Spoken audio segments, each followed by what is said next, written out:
પાવાગઢ મહાકાળી માતાનું મંદિર ગુજરાતના પંચમહાલ જિલ્લામાં ચાંપાનેર નજીક આવેલું એક અત્યંત પવિત્ર અને ઐતિહાસિક શક્તિપીઠ છે. 10 થી 11મી સદીમાં બનેલું આ મંદિર દક્ષિણ કાળીનું સ્વરૂપ ગણાય છે.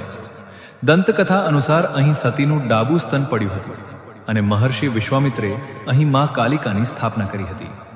500 વર્ષ બાદ જૂન 2022માં અહીં પુનઃ ધ્વજારોહણ કરવામાં આવ્યું. પાવાગઢ મંદિરનો ઇતિહાસ અને મહત્વ. પૌરાણિક મહત્વ. પાવાગઢ ડુંગરની ટોચ પર આવેલ આ મંદિર પવિત્ર શક્તિપીઠોમાંની એક છે. પૌરાણિક કથાઓ મુજબ જ્યારે ભગવાન શિવ સતીના દેહને લઈને રૌદ્ર તાંડવ કરી રહ્યા હતા ત્યારે સતીના શરીરના ભાગો ભારતના અલગ અલગ સ્થાનો પર પડ્યા હતા. પાવાગઢ પર સતીનું ડાબું સ્તન પડ્યું હોવાની માન્યતા છે. સ્થાપના. કહેવાય છે કે આ પર્વત પર ઋષિ વિશ્વામિત્રે કાલિકા માતાની પ્રતિમાની સ્થાપના કરી હતી અને અહીં કાળભૈરવની પૂજા